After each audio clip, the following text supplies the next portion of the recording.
Hey, it's Davo. What's going on, everybody? We'll be going over should you summon for Holy War Festival the brightness of Flash Fes Gotcha, which is Margaret Ludociel. Straight off rip, no, don't summon for this. Absolute mid.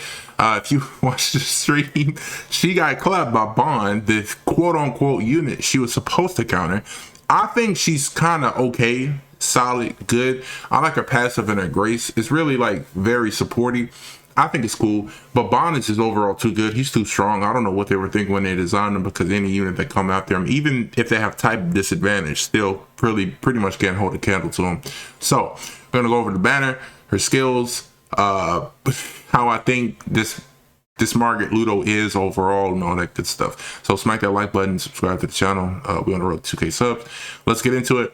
First and foremost, let's go over her skills. This is a screenshot. Each time an ally uses a stance or buff skill, the goddess ally's basic stats increase by 8% up to 5 times, so 40%. Oh, now that I'm reading this again, it sounds like it's for everybody.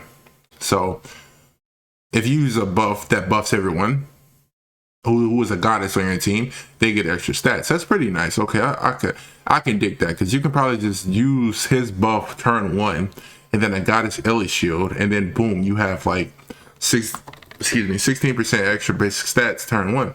Oh, and a stand. So you use a Tarmio, a Tarmio shield. That's why they're using that team. I see. So you just straight up get 24% turn 1. That's pretty nice. And then the Grace, Grace of the Flash, it depends on the enemy when using the skill. Increase your attack power by 5% for each stance and buff effect. Since it's a Grace, you know, it affects you and the enemy, I'm guessing. So wait, what does commandments do that? No, I think graces only affect you. Yeah, I'm tripping. In my last video I said it affects everybody like on the field. No, I'm sorry. Graces only affect you and who they're like slapped on. So if you use a buff and a stance, you get 5% for each of those cards you use. I'm tripping. I couldn't read in my last video. I'm comprehending it now. So basically, the more stances and buff you use, the passive helps everybody, and then the grace helps him solely. So the more you use, the more stronger he gets, and he can help everybody else as well, who is also a goddess race. First skill, Holy Sword Blade, does rush AoE, which is nice. That's a nice damaging card. Second card, Blessings of Breath. For 3 turns, all allies' basic stats are increased by 20%. Damage dealt with type advantage increased by 50%, and damage received from disadvantaged enemies is reduced by 40%. I absolutely love this, because this is just, we've never seen this type of buff before. This is kind of sick, honestly. You can just like bring back tanky meta, bro. You can just run like green small Diane and just like tank, bro. Just like get extra defense, or you can even run like blue Dairy if you have her, and then she can just tank awesomely, and then she can control ultimates, because if they attack her 3 times, she can just stop people from using her ultimates. It's kind of sick, and she has type advantage over Bond, so she might be valid. Now I'm thinking about it. And her ultimate opening greeting, I don't really care for it. Inflict cutting damage equal to 630% of attack power with a single enemy, basically triple chance to crit, which is sever. Let's go over the banner now. And the thing that we have all been waiting for. So obviously you can get tickets. I'm telling you right now, I'm not summoning, because I don't think it's worth looking at it right now. I can't get behind it, bro. I'm sorry. It's just something about her I just don't vibe with, like, cause it was the showcase that was the main selling point. Like, I already have Bond. I feel like I'll be fine if I go up against some Margaret, because it's not like she has like control or anything to control my gauge. Arthur at least has some control, because if you attack him, you can just lower the enemy's soul gauge and stuff. And then Bond just makes the whole team extra like tanky and providing HP buffs. Yeah, you're helping this Margaret Ludo. Wait, no, I don't think you will, because the grace only applies to her. So you aren't really helping her if the enemy buffs. But still, yeah, she has type advantage. She has a nice attack card. Like, she can increase her damage dealt on Bond with the buff, but what are the chances you get a level 3 buff if you're not running Gothic? So automatically that just takes her out of the running for me to even wanting to summon for her.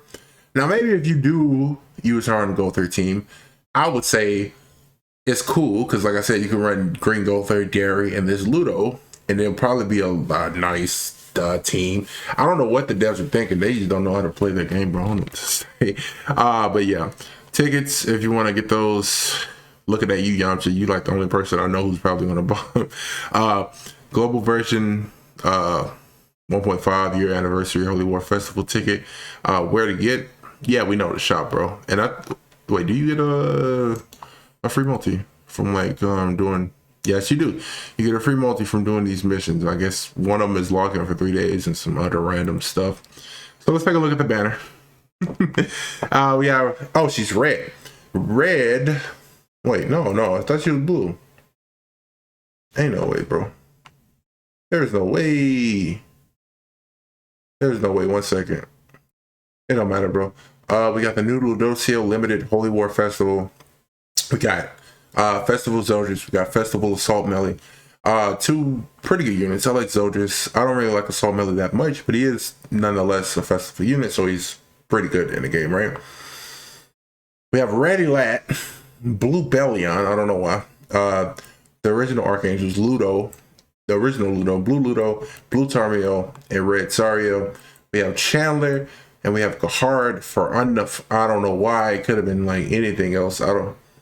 Maybe because she was like in the flashback and stuff with Chandler. I don't know. Like, why do we need this cat on this banner, bro? I really don't understand. We have all the coin shop commandments, which is pretty good if you don't have like mostly like this main unit right here, Molascula, because she's like a staple for Assault Melee. If you want to run Assault Melee, I guess this might be a good chance for you to get Red Molascula because she's, like I said, a staple. Gallon is pretty good for doing 4-turn Crimson Demon. Gloxinia, he's also pretty good too because he has that AoE debuff that prevents level 2 skills, and he can cleanse, which is kind of nasty. It's low-key slept on. He's like one of the most underrated coin shop commandments. Green Dairy for what's his name? Belmoth. Basically, you can do 3-turn with her, especially if you have a couple of dupes in her. Molascula, like I said, a staple of Assault Melee, one of the OGs of that team. We have Fraudrin, pretty good for clearing like PvE content and doing it really quickly, like less than 3 turns and stuff like that. Pretty nice. And then we have Silence and Monspeed. That's Green Monspeed, no? Yeah, I was just talking about Yonto, like when was the last time Green Monspeed was on a banner? But now look at him, bro. He's back. He's back. Okay, I don't really like know too much about him. I know he was good with Keo on Global. He was just going crazy. And then we have, that's Counter Esterosa, right? I guess if you don't have him like 6/6, that's a nice pickup as well. And then we have Blue Droll, pretty good. Honestly, I think Blue Droll might be pretty good with this Ludo because no, Droll applies buffs via commandment, and he has a buff card that can increase everyone's attack because of his passive, and then Ludo can actually like buff himself through his passive and his grace. So that might be a nice little thing. And then Red Zeldris, one of the best all-around units of the game. CC wise, cards wise, he's just great. He's just absolutely fantastic. And then at 900, you could choose Assault Melee, Zeldris, and or the new Margaret. I love her cut, and this looks so good, bro. But yeah, like I said, I don't think you should summon because one, you probably won't use most of these units. The only real useful one here is probably Molascula, just to be ran with Assault Melee. Gahard is dog water. Chandler, you only go ever use him. Sario, I could see so. Tarmiel, yeah, you can make the case. Ludo, not so much. He got cooked by SA5 and level 90. Bellion and Elat, I don't know what. Pardon my French, I don't know what the fuck they were thinking with this, honestly. And then you have the 2 or 3 festivals up here. So that's gonna do it. Let me know if you're gonna summon. I know I'm not. I'm actually gonna skip, bro, because I don't mind skipping this and saving for better things to come in the future, because I just don't see value in this for me. If you like Margaret, or if you like the units that are on this banner to help you run a certain team, like Assault Mode, I would say go for it, perhaps, but it's a strong, hard, adamant no. Do not summon for, I would say do not summon, yeah. That's gonna do it. Thank you guys for watching. I'll catch you guys at the next one, all right? Peace out.